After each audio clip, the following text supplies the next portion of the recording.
வணக்கம். எல்லாம் வல்ல மூகாம்பிகையினுடைய அருளோடு இன்றைய சிந்தனைகள்.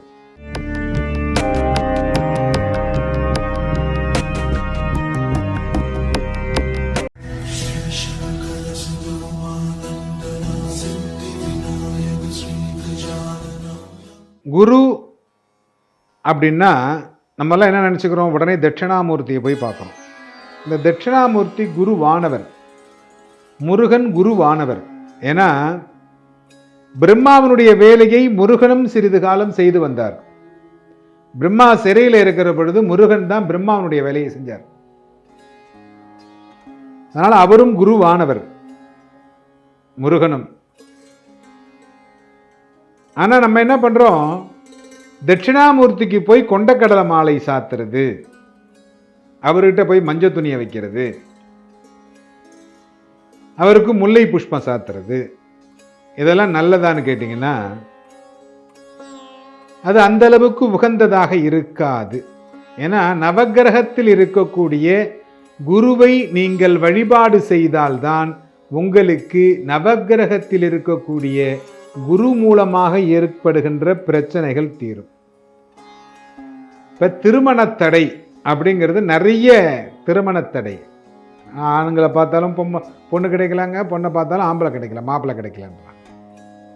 ஆனால் மாப்பிள்ளையும் நிறையா இருக்குது, பொண்ணு நிறையா இருக்குது. நீங்கள் பீச் பக்கம் போனீங்கன்னா அவ்வளோ ஜனம் நிற்கிது, ஆனால் கிடைக்கல அப்படின்றாங்க.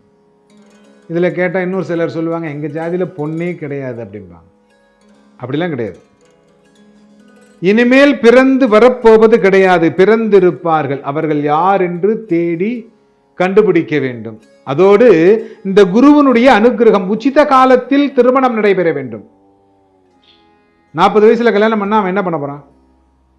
21 வயதில் ஒரு பெண் மகளுக்கும் 22 வயது 23 வயதில் ஒரு ஆண்மகனுக்கும் திருமணம் நடைபெற வேண்டும். உச்சித கால விவாகம் சந்தோஷ்யா. உச்சித காலத்தில் நீங்கள் திருமணம் செய்து கொண்டால் சந்தோஷமாக இருப்பீர்கள். ஆனா இன்னைக்கு உச்சித காலத்துல நடக்குதா அப்படின்னு கேட்டா அது நடக்க மாட்டேங்குது. எல்லாம் காலம் தாழ்ந்து 30, 35, 40, 45, அதுவும் சினிமா துறையெல்லாம் பாத்தீங்கன்னா 50 வயசுல கல்யாணம். பணம் பணம் என்றால் இந்த பணம் எப்பொழுதும் நம்முடன் இருக்க போவது கிடையாது. இந்த வயது நம்மோடு எப்போதுமே இருக்காது. வயது ஓடிக்கொண்டே இருக்கும். ஒவ்வொரு நாளும் ஒவ்வொரு வருடமும் உங்களுடைய வயது அதிகமாகிக் கொண்டே இருக்கும். அதனால் நாம் என்ன பரிகாரம் செய்யலாம்? வியாழக்கிழமை காலை 6 மணியிலிருந்து 7 மணிக்குள்ளாக திருமணத்தடை உள்ளவர்கள் குளிக்கும் பொழுது சிறிதளவு மஞ்சள் பொடி சேர்த்து குளித்து, மங்கள ஸ்நானம் என்று பெயர், மஞ்சள் கொஞ்சோண்டு கலந்து அந்த தண்ணியை கங்காதேவியை நினைத்து பிரார்த்தனை செய்து, சப்த நதிகளுடைய பெயரையும் கூறி, கங்கை, யமுனை, சரஸ்வதி, நர்மதா, சிந்து, காவேரி, இதை நினைத்து நீங்கள் குளித்து 6 மணியிலிருந்து 7 மணி வரை குரு பகவானுக்கு 11 தீபங்கள் ஏற்றி உங்க வீட்டிலே ஏற்றலாம். இப்போ கோயிலெலாம் 6 மணிக்கு திறக்கிறாங்களா அப்படின்னு கேட்டால் அது ரொம்ப பெரிய கோயில் தான் திறக்கிறாங்க. சின்ன கோயிலெலாம் இப்போ 6 மணிக்கு திறக்கிறது கிடையாது. 7 மணிக்கு மேலே தான் எல்லாருமே திறக்க ஆரம்பிக்கிறாங்க. ஏன்னா இது இப்போ அது நம்ம சொல்ல முடியாத சில நிகழ்வுகள். பெரிய கோயில், இப்போ கபாலீஸ்வரர் கோயில் கேட்டிங்கன்னா 6 மணிக்கு திறந்துருவாங்க. மற்ற கோயிலில் அந்த மாதிரி கேட்டிங்கன்னா கிடையாது. நீங்க வீட்டிலேயே இந்த குரு பகவானுக்கு தீபம் ஏற்றி குரு பகவானை வணங்கி உங்களுடைய தாய் தந்தையினரை வணங்கினீர்களே ஆனால் கண்டிப்பாக இந்த வருடம் உங்கள் அனைவருக்குமே திருமண தோஷம் நிவர்த்தியாகி திருமண தடை நீங்கி திருமணம் நடைபெறும்.